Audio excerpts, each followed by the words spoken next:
communicate less, but connect more. The message I give to lots of my clients is that, you know what, I can communicate to lots of people, but until I have a connection, nobody will listen. Mm-hmm. Put it this way, I can send you 100 emails and you'll answer none of them. But if I've got a connection with them, you'll answer all of them. The best way, and Laura said it in her Skype interview, the best way to build a connection is to add value. Is what I'm putting out on social media adding value? It's the same as when we get face to face with people. Am I adding value? My goal today is to add some value to you. My goal today is to help you get very, very clear on what's important, what matters, and what makes a difference to you. When was the last time you had a chance to stop and think about that? If you're like most people, rarely do we ever. We get up, we go to work, we serve our customers, handle the challenges, look after the chaos, go home, have an alcohol injection, and do it all over again the next day. And rarely do we ever stop and think about those elements. Here's the second message that I've learned along the way, is that in your life, you can either live your life like a tourist or like an explorer. Everyone know the difference between those two? Give me a hands up here. Let me just, give me a hands up here if you love to travel, such as me. Oh yeah, I love to travel. I love getting on a plane. I love going places. And when I travel, I want to do a couple of things. I always want to be an explorer. Here's my definition of an explorer. Firstly, this is what I don't want to do. I don't want to follow anybody with a flag. When I travel, I want to go and eat where the locals eat, drink where the locals drink, shop where the locals shop. Does that make sense so far? Mm-hmm. Am I a little crazy? I actually love going to foreign supermarkets. Anybody with me on that? Oh yeah, I love going to foreign supermarkets and go, what is that? And why is it still alive? I love doing that. You know who I think was a great explorer? Walt Disney. Give me a hands up if you've been to Disneyland. Fantastic. The first time I went to Disneyland with my wife and my two girls, I bought a book called Walt. It was the story of Walt Disney, how he got started, the challenges he went through, and how Disneyland came about. And for most people, they don't know the backstory. He never built Disneyland as a commercial venture. What stimulated Disneyland was his two daughters. Every Saturday he used to take his two daughters up to Santa Monica Pier, to a local county fair, to a park, and wherever he went, he was always disappointed that the place was run poorly, it was unclean, and it wasn't a great environment for families. And he said, I'm going to do something about it. He went and bought 168 acres. He went and bought 168 acres outside of Los Angeles, in Orange Grove. Can you believe this is Disneyland 12 months before it was built? Now, he had enough money to buy the land, but he didn't have enough money to build his vision. John spoke about vision today. He didn't have enough money to build this vision of, I want to have Magic Mountain there, I want to put the train around the outside, the monorail across there, frontier land over there. He got it costed out, it's going to cost him $15 million. So what do you do if you need money? You go to a bank. He goes to the first bank and he says, tells the story. The train around the outside, the monorail across there, frontier land there. And the first bank says, no. $15 million, a lot of money in 1950. Second bank, no. Third bank, no. Fourth bank, no. Fifth bank, no. Sixth bank, no. Seventh bank, no. 460 financiers said no.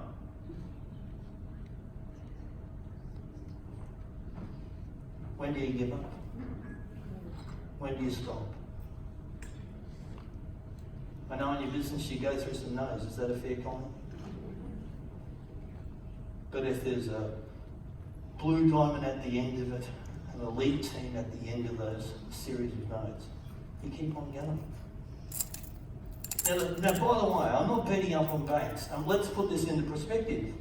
So, Mr. Disney, I bet you the bank has said, so let's get this right, Mr. Disney. You want to go on our outside of Los Angeles.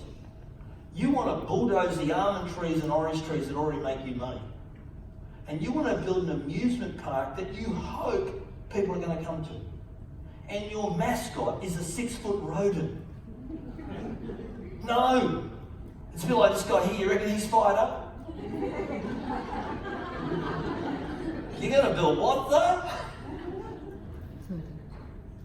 But the 461st said, yes, we're just as crazy as you. And they opened on 18th of July 1955. And by the way, it didn't go smoothly. Hottest day in California history. The bitumen they laid the week before melted. Everybody got Mickey Mouse shoes that day. They expected 8,000 people to turn up. 24,000 people turn up. 8,000 people jumped the back fence with counterfeit tickets. Long lines. They run out of merchandise, they run out of food, water was hard to get, and it was a disaster. And yet, Walt was the optimist. He said, if 24,000 people turned up today, I wonder how many people are going to turn up tomorrow. If we could fix the fence. 28,000 people turned up the next day. And old Walt thought, you know what, I might be onto something. In the first year, they expected 1 million people to come through the turnstiles. In the first 90 days, 1 million people came through. See, the message I have for you today, if you want to achieve anything, if you want to achieve your impossible, you have to have clarity. Because with clarity comes confidence. Anybody want a little bit more confidence in this room? Mm-hmm. To approach the prospect, to talk to people, to do what Laura did and stand and bump into people. Because with clarity comes confidence. With confidence comes certainty. Not absolute certainty, greater certainty. And with that certainty is consistency. Give me a hands up. How many people in this room here are consistently inconsistent? Yeah. We start, we stop, we start, we stop. You have to be consistently consistent. You have to turn up every day. Every day, consistent action always gets you towards what you want. Rituals, habits. What rituals and habits do you need to go and move you towards what you want and move you away from what you don't want? You have to have a vision for the future, not a memory of the past. Do not beat yourself up for what you didn't do, what you could have done, what you should have done, and start to think about what you do today to take the next step to move towards what you want. I've been a student of the goal-setting process for the last 30 years. I've written 5 best-selling books on it. I've interviewed and obviously, as Tracy said, 1.5 million people. I've heard every story around goal setting. I've done all the research around mindset, and I want to share with you a formula on how to actually move towards what you want and move away from what you don't want. Before I do that, one of the things I share with people often is Tracy was kind enough to introduce me the way she did. That's the front story. That's not the back story. Everyone's got a back story. Give me a hands up. How many people in this room are academically challenged going through school? Is that just me? Thank you for putting up your hand. I appreciate your support, even if you weren't. But I was academically challenged going through school. In actual fact, I was hopeless at school. I only went to school to play sport. So I left in year 10. And the first job I could get was with a guy called Klaus. Klaus was 6'7". He was a German bricklayer, a massive man, big barrel chest, huge guns on him, peroxide, white hair, flat top. Klaus spoke very little English, but what he would say to me every day consistently is, yeah, more mud, which means get more bricks, get more cement. I'm 5'6". I go over, I mix up a wheelbarrow full of cement, I bring it to him. No sooner do I get it to him, he goes, yeah, more bricks. Backwards, forwards, backwards, forwards, backwards, forwards. Relentless. True German efficiency. We get to morning tea time. Klaus, being the true German conversationalist, says nothing. He stares off in the distance thinking of his mother's sauerkraut. I don't know what he was thinking about. But as soon as morning tea was over, he'd look at his watch and go, yeah, more mud. Backwards and forwards, backwards and forwards. It took me 6 weeks to get to know Klaus. You know what I learned in my 6th week of working for Klaus? Is that back in Germany, Klaus held the German record for laying the most amount of bricks in a day. Is this the guy you want to work for as a brickie labourer? No, you want to work for the slowest guy from Germany, not the fastest guy.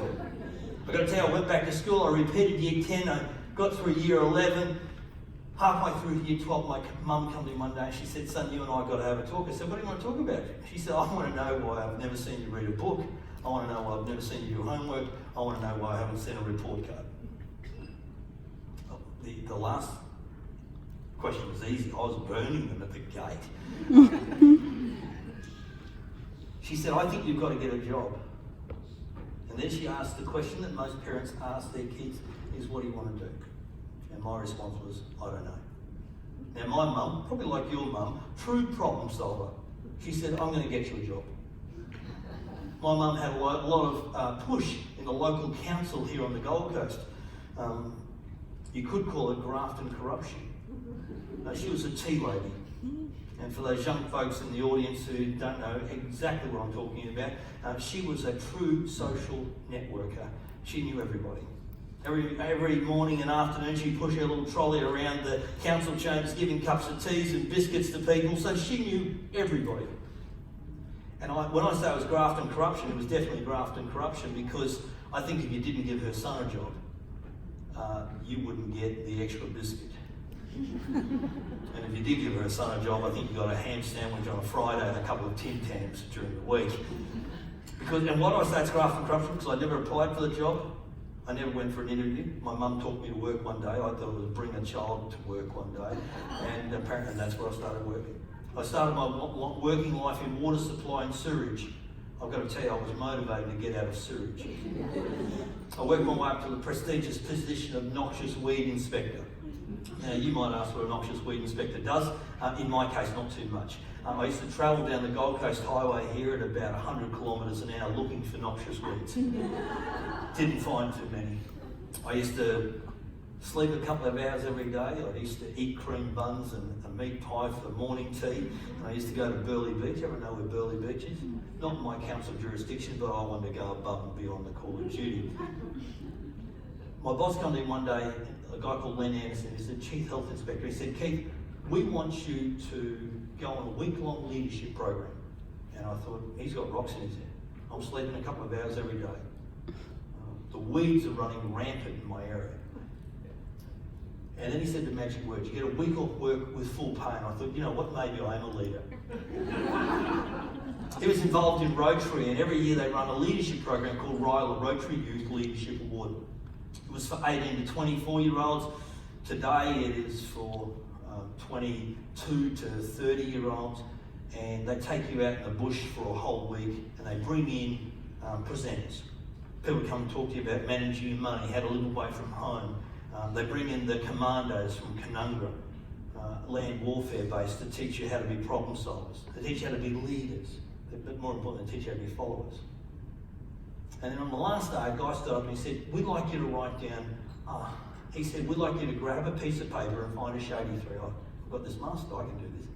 And he said, we'd like you to write down 100 things you want to do in your lifetime. How hard could that be? I'm 24 years of age. I've had a whole week of telling me if I can do anything, be anything, have anything, and achieve anything. How hard could this be?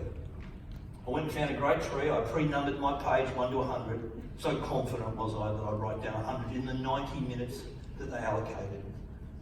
And they said, here's what we'd like you to do. We'd like you to write this 100 down. You've got 90 minutes. They rang a little bell, and I started my life to do this. I got to 6. It was the longest 90 minutes of my life. The 7th thing I wrote down was finish this list. Took me 6 weeks to get to 100. I'm on my 8th list. We've helped people set more than 14 million goals globally using this one method. It sounds impressive. But what we did about 15 years ago is that we did a research project. Because I know how many I've achieved. I've got 100 for myself, my wife has 100, my 2 daughters have 100 each, and my wife and I have 100 together.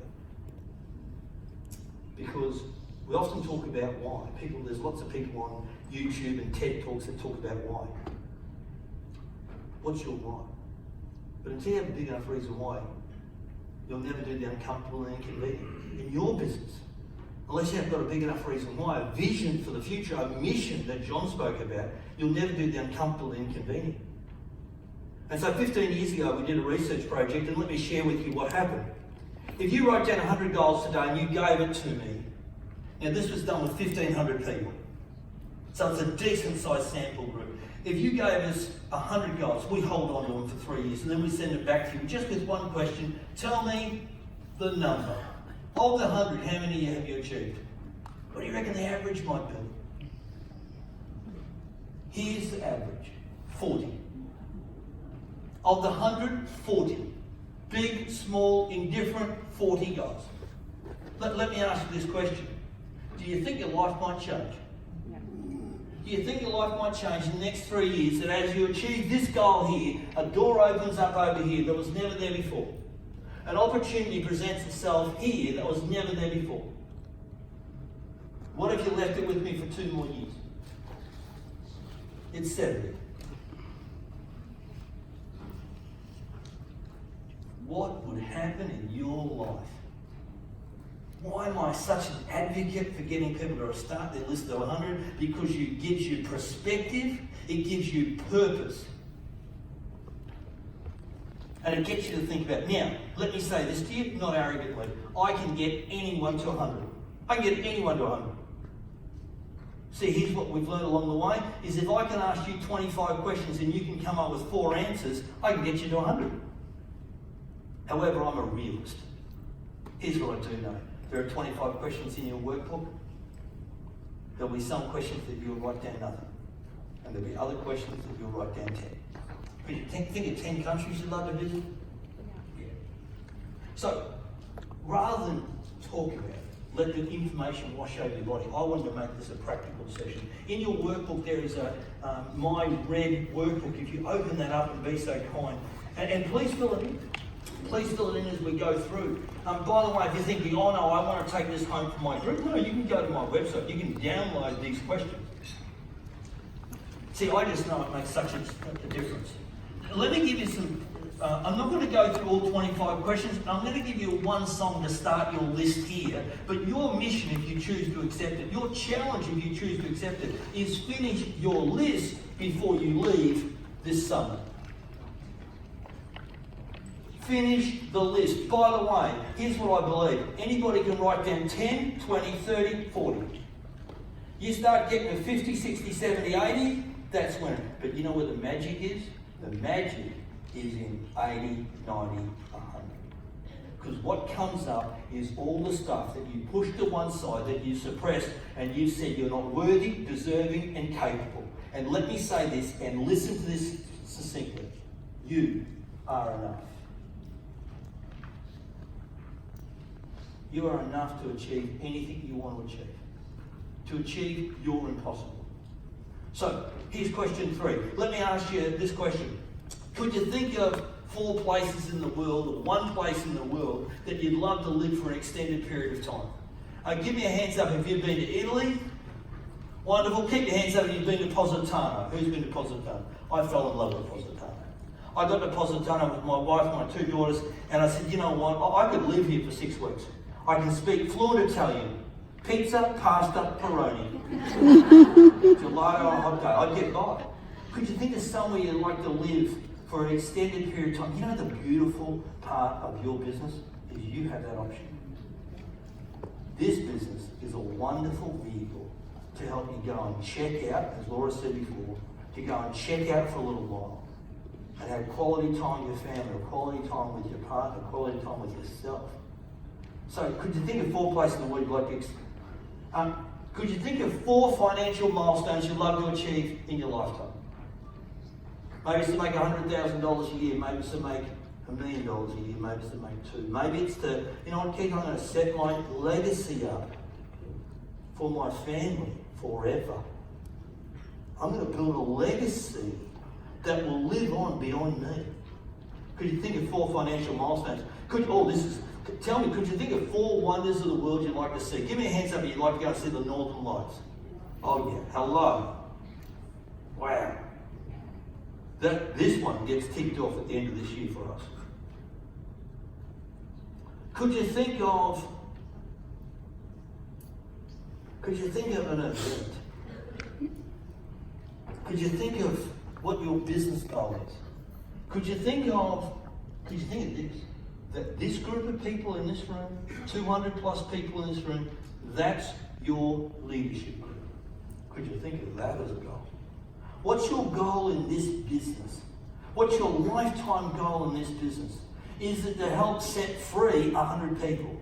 Maybe it's 10. Imagine how you changed people's lives that much that 10 families, 10 parents came home free. Debt free, time free, lifestyle rich. Could you think of 4 things you'd love to learn in your life? Maybe it's the guitar, maybe it's the tango, maybe it's art. Maybe it's to learn how to be that next level leader. Could you think of that in your life? Could you think of, could you think of 4 places in Australia or in your country, in New Zealand, in a country that you'd love to see? Never been to the Birdsville race, I'd love to do that. Maybe it's to swim with the sharks at Migaloo Reef. You know, what would you love to do in Australia or in your country? Could you, this is an easy one, you can write down as many as you like here. Could you think of 4 countries you'd love to visit in your lifetime? Maybe it's the Greek Isles. I know some of you are going to Croatia. Maybe it's the next trip, wherever that may be. Could you think of 4 sporting events you'd love to see in your lifetime?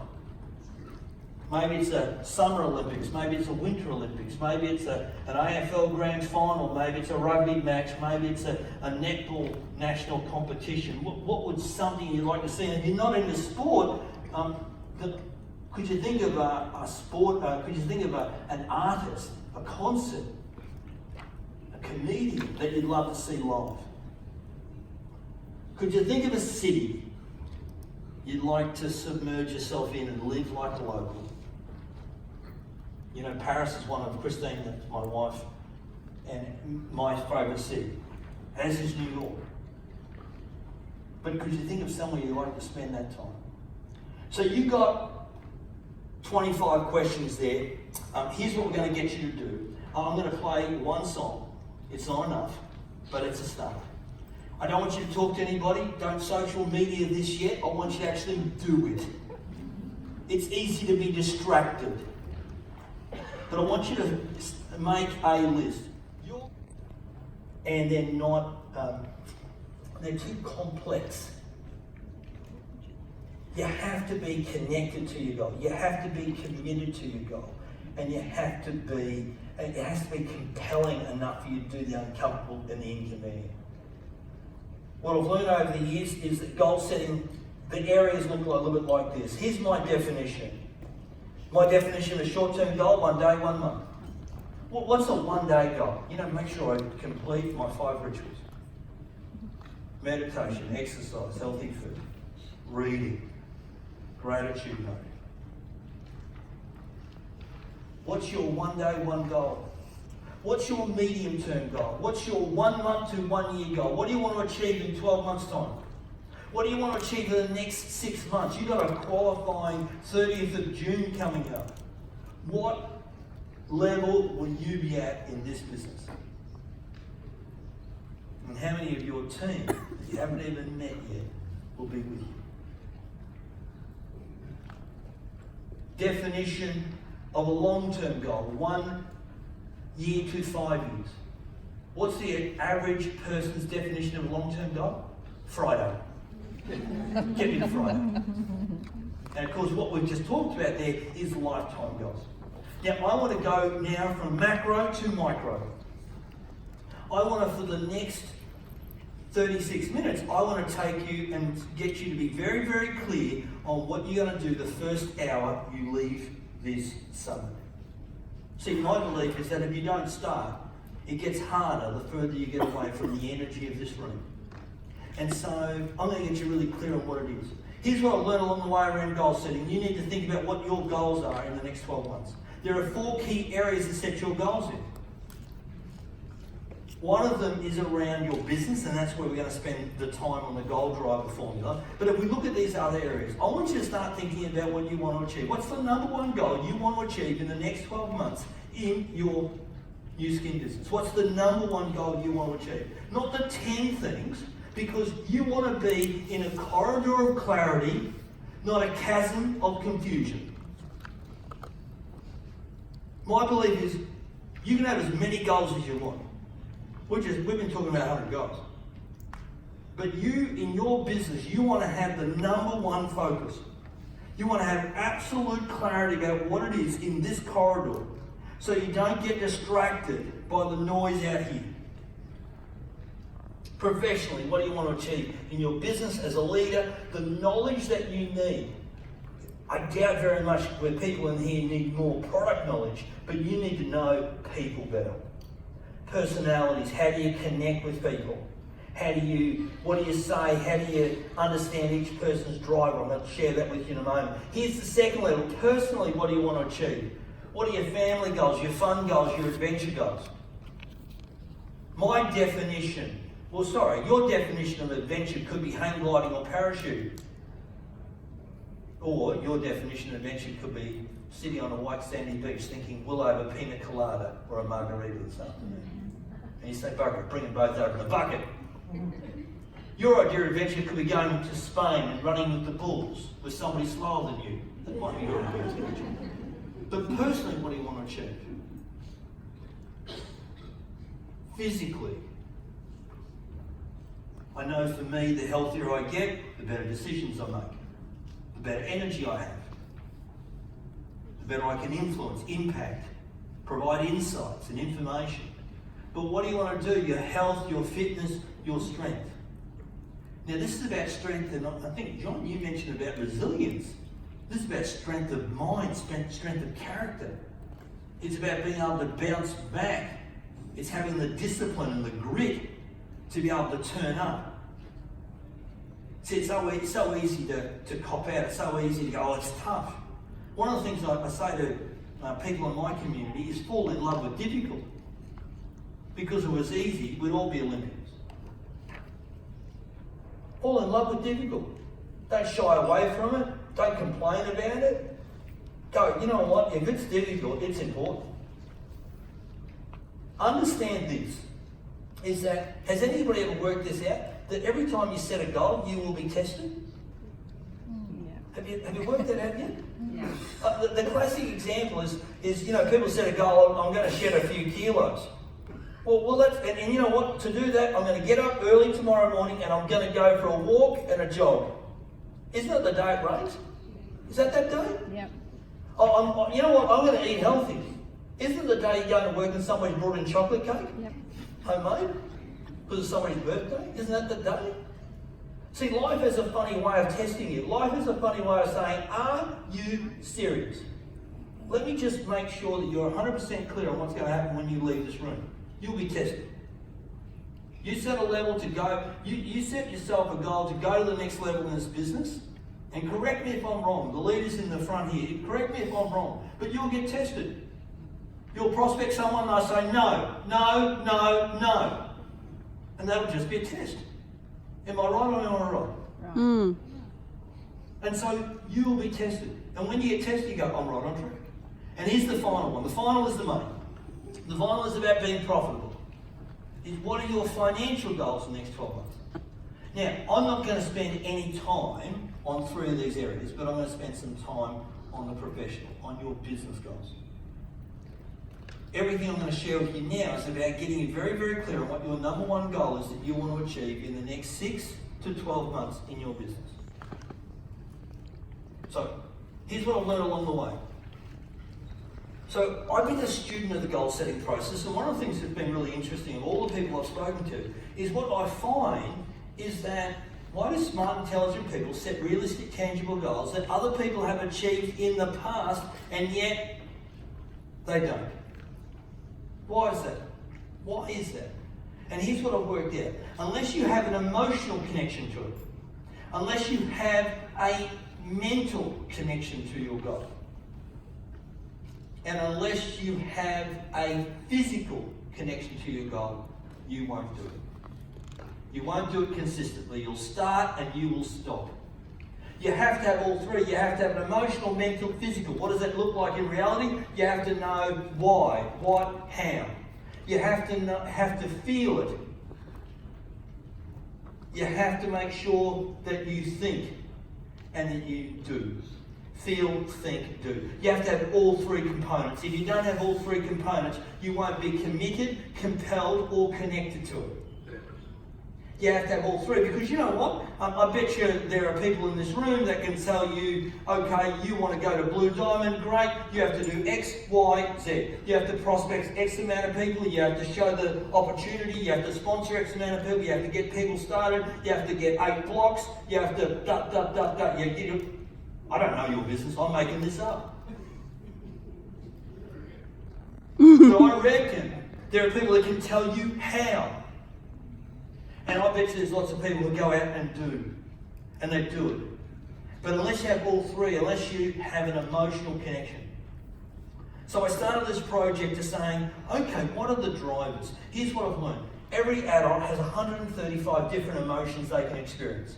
Just over half are negative. Just under half are positive.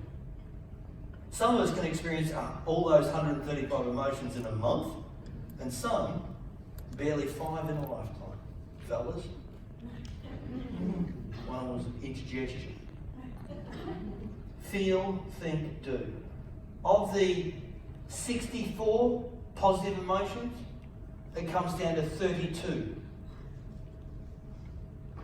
Of the 32, it comes down to 8.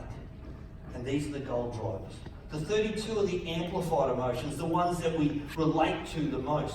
But the 8 are drivers. The 8 will get us to do the uncomfortable and the inconvenient. And so let me share with you those 8. There is a description in your workbook, no need to read that at the moment. But of these drivers, here's the first one. People do the uncomfortable and inconvenient to become successful. Your definition, not mine.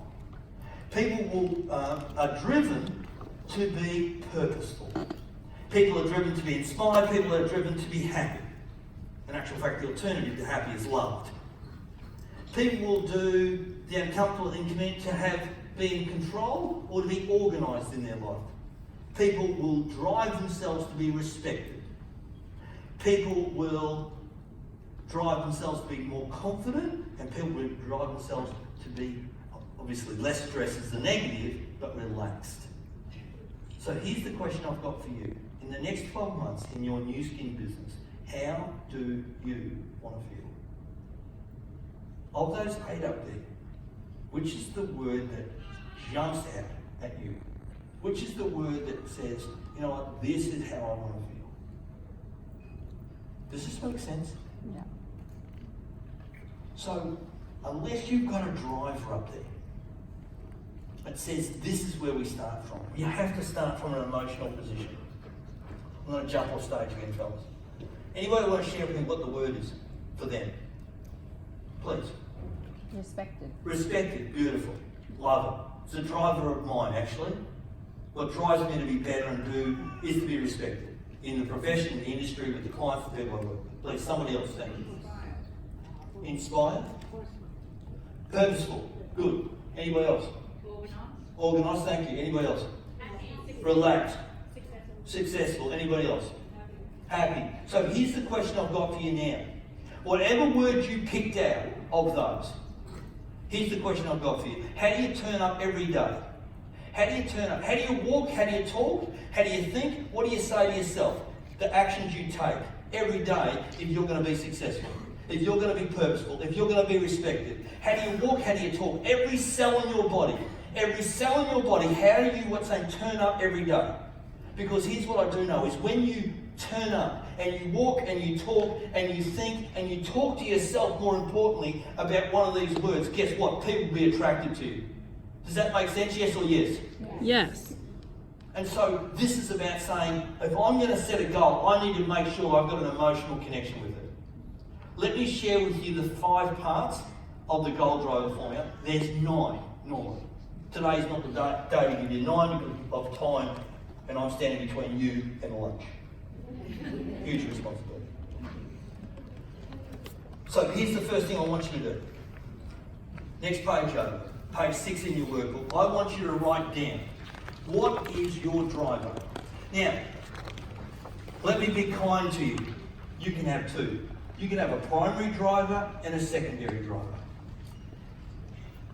So in that pink box, or more commonly known as puce, you can write down one or two of your drivers. Down in very thin writing down below that box is the actual, the 8. So I want you to write down, first thing I want you to do is, how do you want to feel? Because it needs to. Not because you want to, but because you need to. You might want to write this down. You want to starve your distractions. And you want to feed your focus. The distraction is the scrolling through Facebook or Instagram or reshuffling your papers on your desk or feed your focus. Feed the focus. If you want to move forward, if you want to achieve the goal that you want to achieve, I love this quote from Sir Edmund Hillary. It's not the mountain we conquer but ourselves. It's not the economy, it's not the company, it is you. Does everyone get that? If you want to achieve the goal you have to be better. You have to be a better version of you. You have to be the best version of you, not the second best version of somebody else. If you want to achieve the goals that you want to achieve, you have to do things differently. You have to shift your mindset first. Does everybody in this room get this? Yeah. You have to go there mentally before you go there physically. Does that make sense? If you want to be a diamond, you have to have a diamond mindset now. Before you ever produce it in incentives, trips, rewards, recognition. You have to have that now. You have to shift your mindset. There are 4 ways to move your mindset. Here's the first one, watching. Turning up and being in workshops, watching YouTube, watching anything that'll lift you up, not tear you down. Listening, podcasts, audio books, interviews, webinars, reading. My belief, I love the quote from John Maxwell, leaders are readers. You have to become a reader of content, of personal, professional development books. Things that will shift your mind. I live in Brisbane, the drive down, I was listening to Seth Godin's new book on the way down. Good hour of just getting some content, shifting some thinking, reading. You know, I'm a best-selling author of 5 books. Oh, sorry, did I say that out loud? A lot of people come to me and say, Keith, I'm not a very good reader. And my response back to them, you're probably not very good at making love either. Does it stop you having a go? People say some dumb things. However, there's probably a few speed readers in the room. So, reading. And if you want to shift your thinking, you need a mentor. You need to humble yourself enough and talk to your upline leadership. And do what they say. In my life, currently, I have a mentor for my presentation skills. I have a mentor financially. I have a mentor for my business. My mentor in my business is a guy who's 10 years older than me, based in the States. He's a professional presenter, and I connect with him every month, and he tells me the stuff that I do not want to hear. But it's the stuff that works. You've got to humble yourself enough to sit at the feet of a master and say, show me, teach me, help me. You don't want to just be working with your upline and getting the information that makes you feel better. You want to get the information that will make you grow, and to grow, you'll become uncomfortable. A couple of things here I'd like to help you on the journey. I brought along a couple of books. This book here, Focus, is the book, my last book that I've written, and it is about getting very, very clear on what you want to achieve. And it's about purpose and plan and being proactive. If you're a pretty good goal setter, this is the book for you. The B book is for 2 types of people. If you've never set goals before, the B book is for you. Who's the second type? I wrote the B book originally for kids. See, I think one of the great tragedies, I don't know what it's like in New Zealand, I don't know what it's like in French Polynesia, I don't know what it's like in your part of the world, but I do know in Australia, I think one of the great tragedies of our education system is that we don't teach our kids two things at school. We don't teach them basic financial management, and we don't teach them gossip. And so rather than whinge about and complain about it, I wrote the B book. So if you've got kids anywhere from 10 to 40, then that's a good book for them. The second thing I did is I brought along both those audio books, both the Focus and the B book on a USB. And because I think sometimes it's easier to listen. For me personally, I read a book and I listen to a book. They're two different books. What I find with listening to a book is I'll probably listen to that book 2 or 3 times. But what I often find is I'll only read a book once. Maybe that's me. I think I've probably got some serious character flaws. But so I brought that along if you'd like that. And they're going to be outside there. I'll be there until end of lunchtime, and then I'm rocking and rolling back to Brisbane for another engagement. So if you like that, please do. Now, if you don't want to invest in yourself, then I think you're a poor judge of a good investment. But if you want me to stay in touch with you, on the table, can somebody at the front of each table, there is a little DL-sized card, which is at the front there. Heard too much about Roy Disney. Roy was Walt's brother. If Walt was the front man, the creative, Roy was the guy at the behind that managed the money and made sure that Walt didn't go off the rails. He was the logistics guy, the organiser, the strategist. He made Walt's dreams come true. With him, by Walt's side, together they were a dynamic duo. And one of the interesting things is that Walt passed away in 1966. A week before he passed away, Roy sat alongside him in hospital in his bed, And they talked about the old times. They talked about Mum and Dad growing up on the farm. They talked about how they were both in the war and stretcher bearers. They talked about what they'd achieved with Disneyland and the animation, the creature, the things that they made come alive. And they talked about the success that they had. And they talked about the vision for Walt Disney World. They talked about all of that. And Roy asked Walt this one question. He said, "Do you have any regrets?" And to his surprise, Walt said, "Yes, I do." And Roy looked at him and shook his head and said, "What could you possibly regret? You won an Oscar with a mouse. Millions of kids around the world belong to the Mickey Mouse Club. Stories every night are read to kids all around. What could you possibly regret?" And here was his response: "I just didn't dream big enough." My final message to you is this: dream big dreams.